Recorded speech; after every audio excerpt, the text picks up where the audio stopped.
नमस्कार दोस्तों, मैं doctor Saurabh Jain, urologist and kidney transplant surgeon.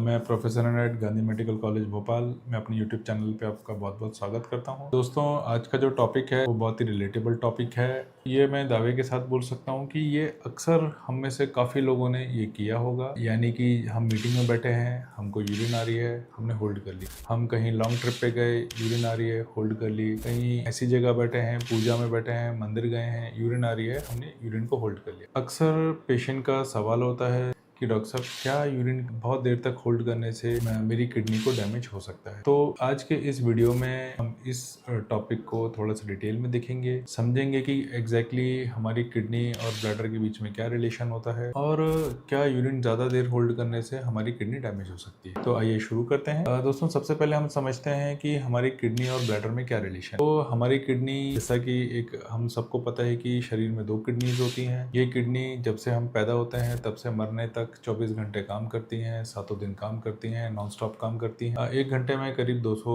Litre के आसपास ये ब्लड को फिल्टर कर देती हैं और ये कंटिन्यूसली यूरिन बनाती रहती है। ये जो यूरिन बनती है ये यूरेटर के थ्रू हमारी पेशाब की थैली में आती है। यानी कि किडनी का काम है केवल यूरिन बनाना, और यूरिन बनाने के बाद उसका काम खत्म हो जाता है। और फिर ये जो यूरिन बनती है ये हमारी यूरिनरी ब्लैडर के अंदर स्टोर हो जाता है। यूरिनरी ब्लैडर क्या होता है? यह मांसपेशी की एक थैली होती है। जैसे जैसे इसके अंदर यूरिन इकट्ठी होती है ये धीरे धीरे स्ट्रेच होते जाती है। इसको हम कंप्लायंस कहते हैं। जैसे जैसे ये स्ट्रेच होते जाती है, लेकिन ये एक मस्कुलर ट्यूब है, इसके अंदर यूरिन आते जाएगी, ये एक इलास्टिक की तरह स्ट्रेच होते जाएगी, लेकिन ये अंदर के प्रेशर को बढ़ने नहीं देगी। तो उससे क्या होता है कि इसके अंदर जैसे जैसे यूरिन इकट्ठी होती जाएगी अंदर का प्रेशर सेम मेंटेन रहेगा। इसी का इंपॉर्टेंस है वो हम आगे देखेंगे। 200 ml के आसपास यूरिन इकट्ठी हो जाती है तो हमको यूरिन की सेंसेशन आती है। ज्यादातर पेशेंट्स में वो अपनी मैक्सिमम कैपेसिटी तक यानी कि 400 ml 500 ml तक इस यूरिन को होल्ड कर सकते हैं। यानी कि यूरिन का जो ब्लैडर होता है वो हमारे ब्रेन को 200 ml के आसपास सिग्नल देना स्टार्ट कर देता है कि भाई यूरिन स्टार्ट हो गई है, जब भी टाइम मिले जाके यूरिन कर लें। और 400 ml तक यानी कि डबल द कैपेसिटी तक हम उसको आराम से होल्ड कर सकते हैं। फिर जब हमको कन्वीनियंट जगह मिलती है हम उसको यूरिन को पास करते हैं। अगर आपने 1-2 बार ऐसा किया है तो उससे कोई फर्क नहीं पड़े, लेकिन डेफिनेटली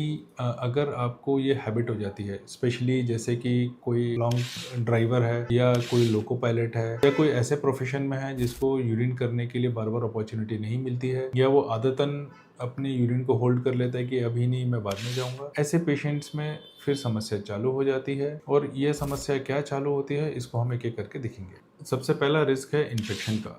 अगर हम देखेंगे, एक जो नॉर्मल यूरिन होती है वो स्टेराइल होती है, यानी कि यूरिन के अंदर कोई बैक्टीरिया नहीं होता नॉर्मली।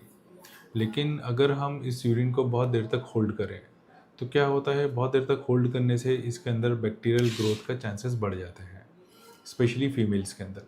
और क्या होता है, जब ये बैक्टीरियल इन्फेक्शन होता है तो चांसेस होता है कि ये इन्फेक्शन ब्लैडर के थ्रू किडनी तक आ जाए, किडनी के अंदर इन्फेक्शन हो जाए, जिसको पाइलोनेफ्राइटिस कहते हैं। अक्सर ऐसे पाइलोनेफ्राइटिस को हम एंटीबायोटिक देकर ठीक कर सकते हैं। लेकिन अगर पेशेंट को ये इन्फेक्शन बार बार होता रहे तो डेफिनेटली लॉन्ग टर्म में उसको किडनी का डैमेज हो सकता है। स्पेशली ऐसे पेशेंट्स जिनको किडनी में रिफ्लक्स की बीमारी है, यानी कि नॉर्मली जो हमारे ब्लैडर के अंदर यूरिन स्टोर होता है वो वापस किडनी में नहीं जाता, क्योंकि एक वाल्व जैसा एक सिस्टम होता है जिसको हम यूरेथ्रोवेजिकल जंक्शन कहते हैं। और ये यूरेथ्रोवेजिकल जंक्शन जो होता है ये किडनी के पेशाब को ब्लैडर से वापस किडनी में जाने को रोकता है। लेकिन कई पेशेंट्स में ये जो वाल्व होता है ये ढीला पड़ जाता है और उनको यूरिन बैक मारती है। ऐसे पेशेंट्स में अगर ब्लैडर में इन्फेक्शन हो तो ये इन्फेक्शन तुरंत किडनी में चला जाता है और किडनी में जाके ये इन्फेक्शन करता है। तो ऐसे पेशेंट्स में डेफिनेटली किडनी डैमेज का रिस्क ज़्यादा बढ़ जाता है। इसलिए ऐसे पेशेंट्स को अपनी यूरिन फ्रिक्वेंटली निकालते रहनी चाहिए और होल्ड नहीं करना। दोस्तों,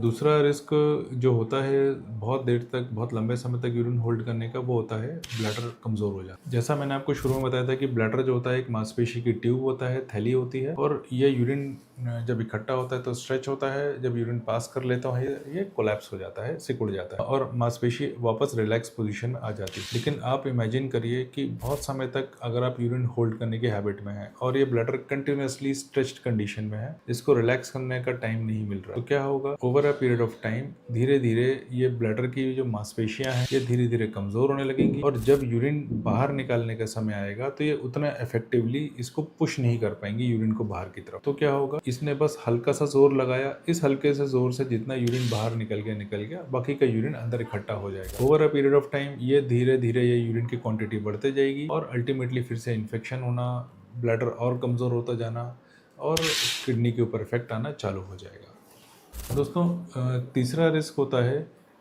किडनी में हाइड्रोनेफ्रोसिस डेवलप हो जाना, यानी किडनी में सूजन हो जाना।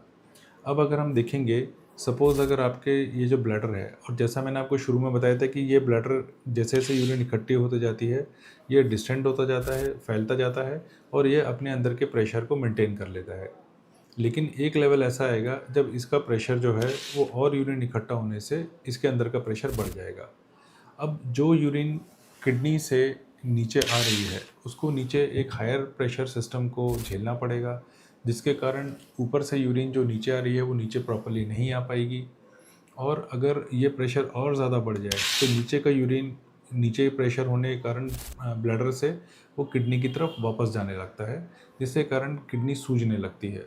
और ऐसे उसमें क्या होता है, जो किडनी के अंदर के जो फिल्टर्स होते हैं वो इस प्रेशर के कारण वो प्रॉपर फिल्टर नहीं कर पाते हैं और धीरे धीरे किडनी में डैमेज होता है।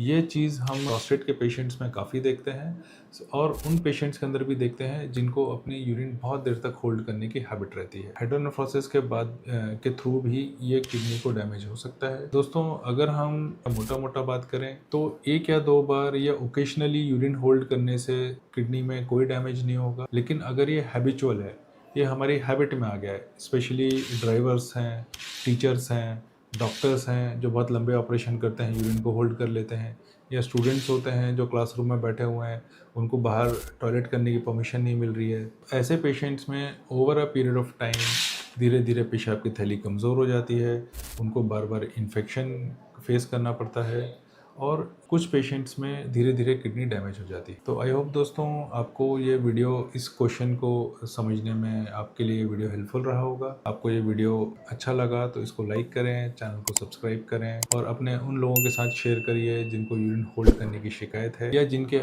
साथ आप एक मेडिकल एजुकेशनल वीडियो आप जिनके साथ शेयर करना चाहते हैं। थैंक यू दोस्तों, मिलते हैं अगले वीडियो में। Thank you so much.